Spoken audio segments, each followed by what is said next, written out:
ഇന്ന് പുലർച്ചെ 2:30 ഈ അപകടമുണ്ടായത്. ഈ 4 നില കെട്ടിടമാണ് ഈ തകർന്നത്. ഈ കെട്ടിടത്തിൽ നിരവധി പേർ താമസിക്കുന്നുണ്ടായിരുന്നു. പ്രധാനമായും ഈ വാടകക്കാരും മറ്റുമായിരുന്നു താമസിച്ചിരുന്നത്.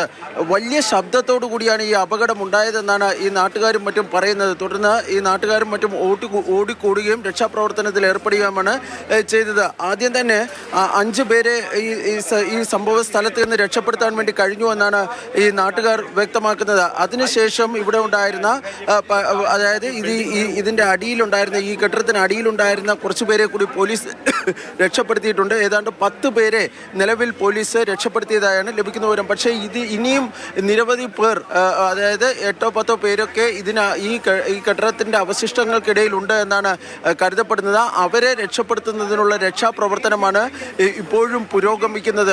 വലിയ തിരക്കേറിയ ഒരു ഇടുങ്ങിയ സ്ഥലമാണിത്. അതുകൊണ്ട് തന്നെ ഈ രക്ഷാപ്രവർത്തനത്തിന് ആവശ്യമായ സാധനങ്ങളും മറ്റും ഇവിടെ കൊണ്ടുവരുന്നതിന് വലിയ ബുദ്ധിമുട്ടാണ് ഉണ്ടായത്. 10-12 വർഷം പഴക്കമുണ്ട് എന്നാണ് നാട്ടുകാർ പറയുന്നത്. പക്ഷേ കഴിഞ്ഞ ദിവസങ്ങളിലേക്ക് ഈ കെട്ടിടത്തിൻ്റെ അടിഭാഗത്ത് കുറച്ച് ഈ അറ്റകുറ്റപ്പണികളും നിർമ്മാണ പ്രവർത്തനങ്ങളും ഒക്കെ നടന്നിരുന്നു. അതായത് ഈ കെട്ടിടം ശക്തിപ്പെടുത്തുന്നതിൻ്റെ ഭാഗമായി ചില നിർമ്മാണ പ്രവർത്തനങ്ങൾ നടന്നിരുന്നു.